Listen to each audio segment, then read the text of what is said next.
Welcome to my YouTube channel. हाँ जी बच्चों, आज जो मैं आपको स्टार्ट करवाने जा रही हूँ क्लास 10th का सैम्पल पेपर 2025-26 करवाने जा रही हूँ बेटे। उसका सेक्शन बी करवाने जा रही हूँ। अभी मैंने एमसीक्यू के ऊपर वीडियो नहीं बनाई, वो बाद में बनाऊँगी। सेक्शन बी से स्टार्ट किया बेटे मैंने। हाँ जी, फर्स्ट क्वेश्चन जो है एपी के साथ से रिलेटेड है बेटे, दोनों ही क्वेश्चन। हाँ जी, मैंने इसके ऊपर भी वीडियो बनाई हुई है बेटे कि आप जो सीबीएसई ने सैम्पल पेपर रिलीज़ किए हैं बेटे, आप उसको डाउनलोड कैसे कर सकते हो मोबाइल पे, ठीक है, शेयर कैसे कर सकते हो वो देख लेना। हाँ जी बेटे, फर्स्ट क्वेश्चन देखो, यहाँ पे ना एक एपी है बेटे। जो एपी है ना, उसकी जो टर्म्स है वो 8, 10, 12 ऐसे है, ठीक है जी। उन्होंने बोला इसमें 60 टर्म्स है, ठीक है जी। A1 है, ये A2 है, देखो ये A1 है, ये A2 है, ये A3 है। मीन्स टोटल जो है ना, लास्ट वाली जो टर्म है वो 860 है, ठीक है जी। इसका मतलब यही हुआ। तो आप मुझे ये बताओ, आप A60 फाइंड कर सकते हो, ठीक है जी, कर लोगे ना। यहाँ पे सबसे पहले हम A60 फाइंड कर लेते हैं बेटे। देखो A क्या है, 8 है। D क्या है बेटे, यहाँ पे 10 - 8 2 है, ठीक है जी। अगर आपने A60 फाइंड करना है तो A + n - 1 इंटू डी होता है, ठीक है जी। यहाँ पे A कितना बेटे, 8 है। n कितना, 60, 60 - 1 59 हो गया बेटे, इंटू डी 2 के साथ मल्टीप्लाई। 8 प्लस यहाँ पे 9 2 = 18, 118 हो गया बेटे, 126, ठीक है जी। इसका मतलब जो लास्ट टर्म है ना वो कितनी है बेटे, 126 है, ठीक है। हमने लास्ट टर्म अपनी तरफ से फाइंड कर ली। अब देखो उन्होंने पूछा क्या है, find the sum of the last 10 terms. उन्होंने जो लास्ट वाली 10 टर्म है ना उनका सम पूछा है बेटे। आपके एनसीईआरटी में ऐसा क्वेश्चन है, वहाँ पे टर्म पूछी हुई थी, है ना।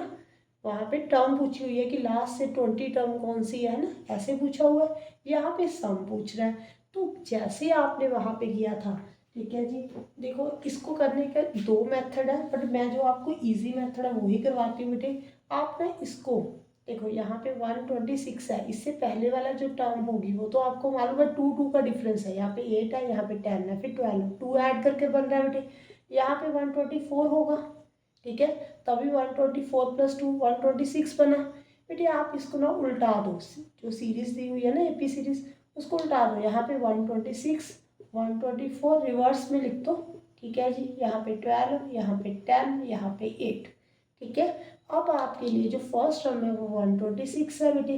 जो डी है कॉमन डिफरेंस है वो 124 - 126 है, कितना आ गया, -2, ठीक है जी। अब उन्होंने बोला सम फाइंड करो, कितनी टर्म्स का। सम का फॉर्मूला क्या होता है, n/2, 2a + n - 1 into D होता है बेटे। कितनी टर्म का सम फाइंड करने को बोला, 10, तो n कितना होगा, 10 होगा। यहाँ पे देखो 10, n के प्लेस पे 10 पुट कर लो, a के प्लेस पे 126 प्लस यहाँ पे 10 - 1 इंटू डी -2, ठीक है जी। यहाँ पे कटिंग कर दो, 5 आ गया बेटे। 126 को 2 के साथ मल्टीप्लाई किया, 6 2 = 12, यहाँ पे 5, यहाँ पे 2, ठीक है जी। यहाँ पे प्लस माइनस माइनस, 9 इंटू 2 18 हो गया बेटे, ठीक है जी। अब देखो यहाँ पे 5 इंटू, यहाँ पे कटिंग कर दो बेटे, 252 - 18, यहाँ पे 4 आएगा, यहाँ पे 3, ठीक है जी, यहाँ पे 2। अब मल्टीप्लाई करो, 5 4 = 20 होता है, 15 + 2 17, 1170 आ गया बेटे, ठीक है जी। ऐसा क्वेश्चन एनसीईआरटी में है बेटे, बट उन्होंने वहाँ पे टर्म पूछी हुई है लास्ट से, ठीक है जी। यहाँ पे आपको क्या दे दिया, सम दे दिया, करना वैसे ही सेम, ठीक है। आगे देखो इसका सेकंड पार्ट बताती हूँ बेटे मैं। उन्होंने बोला मिडल टर्म फाइंड करनी है बेटे, ठीक है जी। आपको जो एपी दी हुई है वो 6, 13, 20, 230, ठीक है जी, ऐसे दी हुई है। देखो बेटे, अगर तो यहाँ पे टर्म्स हुई ऑड नंबर में, ठीक है जी, जैसे मेरी फिंगर्स हैं, 5 है ना बेटे, ठीक है। तो इसकी मिडल टर्म ये है, ठीक है, ओके है, क्लियर है, एक मिडल टर्म है। अगर मेरे पास 4 फिंगर्स है, यहाँ पे देखो 4 फिंगर है, मीन्स 4 टर्म्स है, तो इसमें 2 मिडल टर्म होंगी, ये दोनों बीच में तो ये तो नहीं होंगी ना, इसको तो ना कंसीडर कर लोगे। यहाँ पे 2 रह गई, यहाँ पे 1 रह गई। अगर आप इसको कंसीडर करोगे तो यहाँ पे 2 रह गई, 1 रह गई यहाँ पे, ठीक है जी। इन दोनों की कंसीडर करोगे तो आपको यहाँ पे पहले देखना पड़ेगा कि आपकी जो टर्म्स है ना वो ऑड है और इवन है, ठीक है। तो आपने n पहले फाइंड करना है बेटे।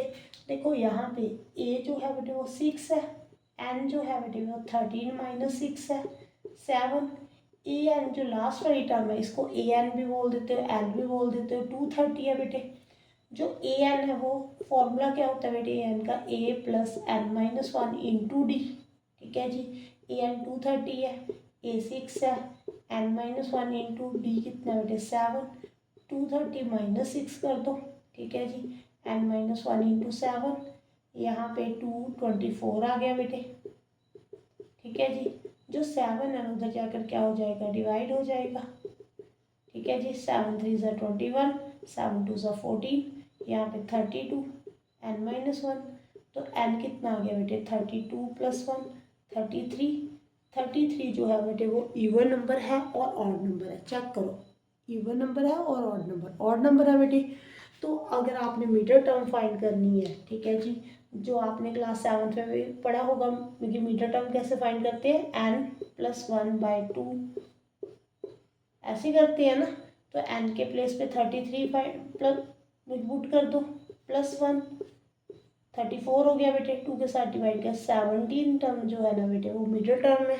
तो आपको मिडिल टर्म फाइंड करने को बोल रहा है, मीन्स A17 फाइंड करने को बोल रहा है। तो A17 फाइंड कैसे करोगे बेटे, A17 जो है ना A प्लस 16D के इक्वल होता है। ठीक है जी, मैंने n माइनस 1 इंटू डी ऐसे फॉर्मूला लिखा। अगर आप ऐसे लिखना चाहते हो तो ऐसे लिख लेना, 17 माइनस 1 16 ही हो गया बेटे। ए जो है बेटे वो 6 है, डी जो है बेटे वो 7 है, मल्टीप्लाई कर दो, 6 7 ज़ा 42, 7 1 ज़ा 7, यहाँ पे 112 आ गया। क्या आ गया बेटे, ऐड करने के बाद 180। ठीक है, क्लियर है। मिडिल टर्म फाइंड करने को बोल रहा है। अगर आपका यहाँ पे, ठीक है जी, यहाँ पे इवन नंबर आ जाता तो 2 मिडिल टर्म आनी थी बेटे। ठीक है, उसका जो फॉर्मूला होता है मिडिल टर्म इवन नंबर के लिए n/2। ठीक है जी, एक ये वाली n/2 आनी थी, एक n/2 प्लस 1। ठीक है जी, ये आनी थी। ये भी मैं अभी बता देती हूँ, कई बार ऐसे भी क्वेश्चन आ सकता है। Thank you for watching.